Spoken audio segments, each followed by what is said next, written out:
దేవుడును మన రక్షకుడు అయిన యేసుక్రీస్తు వారి శ్రేష్టమైన నామంలో ఉదయకాలం అన్నా అనే ఈ చక్కని కార్యక్రమాన్ని చూస్తున్న మీ అందరికీ నిండు హృదయంతో వందనాలండి.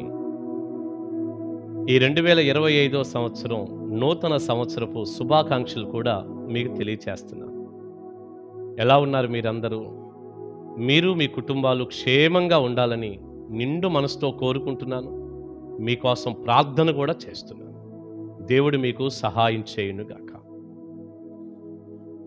ప్రతి వ్యక్తి ఏం ఆశిస్తాడు అంటే, మా కుటుంబం దీవించబడాలి, మా ఇల్లు ఆశీర్వాదకరంగా ఉండాలి, అంటే మా ఇంట్లో వాళ్ళు ఉన్న వాళ్ళందరూ కూడా దీవెనకరంగా ఆశీర్వాదంగా ఉండాలని ప్రతి వ్యక్తి కూడా కోరుకుంటాడు.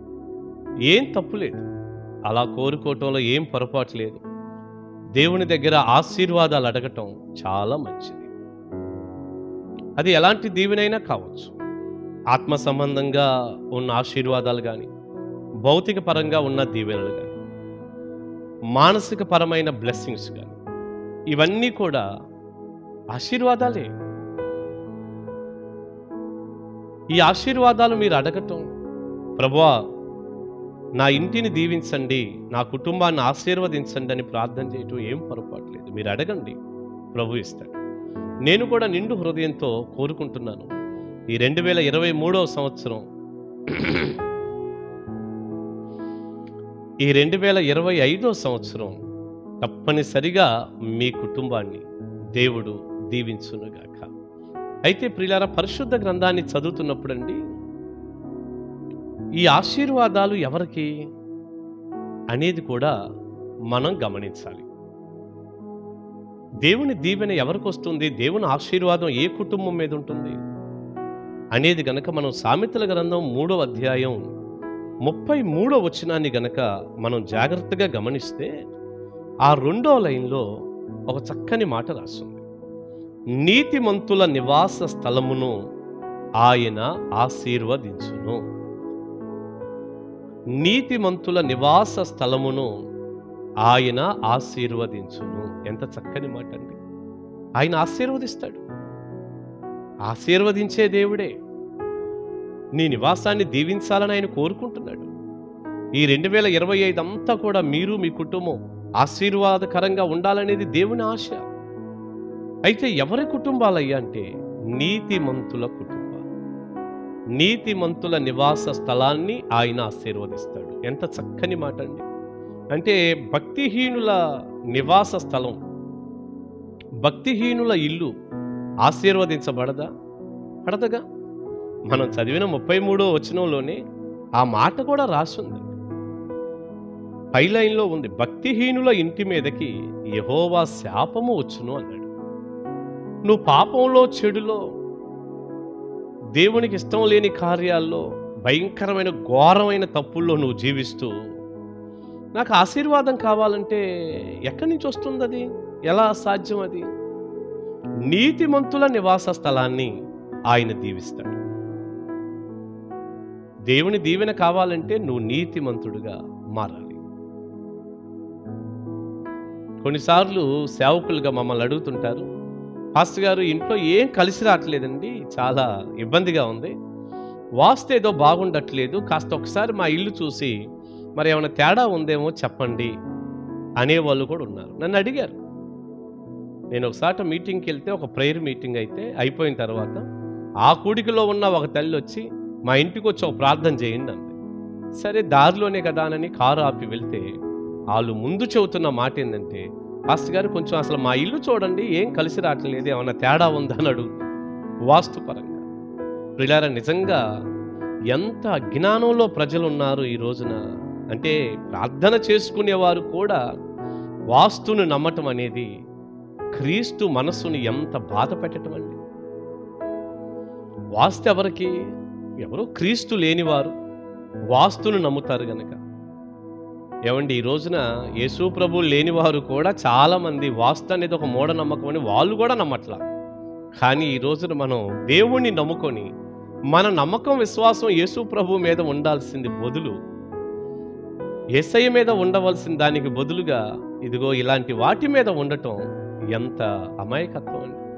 ప్రియులారా, నేను ఒక మాట అంటాను, ఏ మూలనో ఏదో పెట్టుకుంటే ఈ దిక్కును ఎలా పెడితే ఆ దిక్కును అలా పెడితేనే కలిసి వచ్చేస్తే నిజంగా మన భారతదేశంలో ఇక ప్రజలందరూ ఎంత దీవించబడిపోయి ఉండాలో ఈ పాటి ప్రపంచ దేశాల కంటే.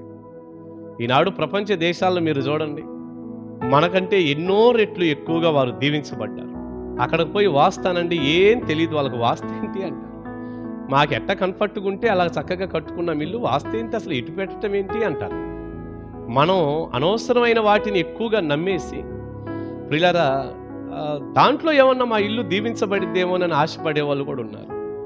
నిజంగా మీరు క్రైస్తవులైతే, దేవుని బిడ్డలైతే మీకు చెప్తున్నాను, ఇక్కడ అన్ని జనుల్ని నేనేం తప్పు పట్టడం లేదు, వాళ్ళకి తెలియదు కాబట్టి అలాంటి వాటి మీద మనసు పెడతారు. కానీ దేవుణ్ణి నమ్ముకున్న వారు, క్రైస్తవులుగా ఉన్నవారు కూడా ఇలా ఆలోచించటం ఎంత విచారం అండి, ఎంత విచారం అసలు అది. నేను ఆ తల్లికి చెప్పాను, అమ్మా ఇంట్లో ఏముంటుంది, అసలు ఇంట్లో ఏముంటుందండి. ప్రియులారా, నేను ఒక మాట అంటాను, అసలు తిరుగుతున్న భూమికి వాస్తేంటి. ఇప్పుడు ఈరోజు ఉదయకాలం మన గుమ్మం కరెక్ట్గా సూర్యుడికి ఎదురుగా ఉందనుకోండి, తూర్పు దిక్కున, సాయంత్రానికి సూర్యుడు ఎక్కడికి వెళ్ళాడు, ఇంటి వెనక్కి వెళ్ళిపోతాడు, అంతేగా. పడమరన అస్తమించాడు, తూర్పున ఉదయించాడు అని మనం అనుకుంటాం. నిజమంటారు అది? అది ఎంత అబద్ధం అండి అది. అసలు సూర్యుడు ఉదయించేది లేదు, అస్తమించేది లేదు. సూర్యుడు ఉదయించేది లేదు, అస్తమించేది లేదు. మరి ఏమైంది ఇప్పుడు? పొద్దున్నే మనం నిద్ర లేచేసరికి ఎదురుగా ఉన్న సూర్యుడు సాయంత్రానికి వెనక పక్కకి ఎందుకు వెళ్ళిపోయాడు? భూమి తిరిగింది. భూమి ఇలాగ తన చుట్టూ తాను తిరుగుతూ సూర్యుని చుట్టూ తిరుగుతుందని మనం చదువుకోలేదా పుస్తకాల్లో? తెలీదా ఇది? అలా తిరిగి తిరిగి తిరిగి ఈ పక్కకు వచ్చింది. అంటే ఉదయం ఇటున్న గుమ్మం సాయంత్రానికి వెనక్కి తిరిగింది కదా, సూర్యుడు ఎక్కడికి వెళ్ళలేదు. అలా భూమి తిరిగిపోతూ ఉంటే ఇంకా మరి మాకు ఈ దిక్కున ఆ దిక్కున అంటున్నామంటే ఏమండి, ఈ దిక్కు ఆ దిక్కు అని చెప్పి దిక్కుల మీద నమ్మకం ఉంచబాకండి. దేవా నువ్వే మాకు దిక్కు అని కనుక నువ్వు చెప్పగలిగితే తప్పకుండా దేవుడు నీకు సహాయం చేస్తాడు. దేవా నువ్వే మాకు దిక్కు అనాల్సింది బదులు దిక్కుల మీద దృష్టి పెట్టుకుంటాను. నేను ఆ తల్లికి చెప్పానమ్మా, అసలు ఈ ఇంట్లో ఏముంటుందమ్మా, నువ్వు మందిరానికి వెళ్తావని అడిగాను. వెళ్తానండి, ఎప్పుడు 6 నెలలకు ఒకసారి అంది. అరే మీ ఆయన తాగుతాడని అడిగాను, అక్కడే ఉన్నాడు. తాగుబోతుల ముఖం క్లియర్గా కనపడింది కదండి. అయ్యా నువ్వు తాగుతావని అడిగాను. తాగుతానండి, అలవాటు ఉందన్నాడు. మరి పిల్లల సంగతి ఏందన్నాను. వాళ్ళైతే అసలు ఎప్పుడు ఇంటికి వస్తారో ఎప్పుడు రాడో తెలియదండి, రోడ్ల మీదే తిరుగుతుంటారన్నారు. పిల్లరా, ఈ రోజున ఇంత చెడు జీవితాల్లో పెట్టుకొని ఇంటి గోడో ఇంటి గుమ్మమో ఈ పక్క ఆ పక్క ఉంటే అది కలిసి రావటం కలిసి రాకపోవటం. మీరు ఆలోచించి చూడండి ఒక్కసారి. ఏమండి, నేను చెప్పానమ్మా, ఈ పాపం అంతా మానేయండి, చెడు మానేయండి, దేవుని బిడ్డలుగా ప్రార్థన చేసుకునే వారిగా అది ఒక క్రైస్తవ క్రిస్టియన్ కుటుంబం. అది మీరు ఇలాంటి పాపంలో ఉంటే మీరు ఎలా దీవిస్తాడమ్మా దేవుడు? దేవుడు నీతిమంతుల నివాసాన్ని ఆశీర్వదిస్తాడు అని చెప్పాను. ప్రియ బిడ్డ, ఈ రోజున మీ అందరికీ నేను చెప్పగలిగిన మంచి మాట, కొత్త సంవత్సరంలోనికి వచ్చారుగా, మీరు మీ నివాసాలు ఆశీర్వదించబడాలంటే మీరు చేయాల్సిన ఒకే పని నీతిమంతులుగా మారడం. అందులో కూడా 2 మాటలు చెప్పనా? క్రీస్తు యేసు రక్తమే మన పాపాలను కడిగి మనల్ని నీతిమంతులుగా చేస్తుందని రోమా 5:9. అవునండి, యేసుక్రీస్తు వారి రక్తం మన పాపాలని కడుగుతూ ఉంది, మన పాపాన్ని కడిగి వేస్తాం.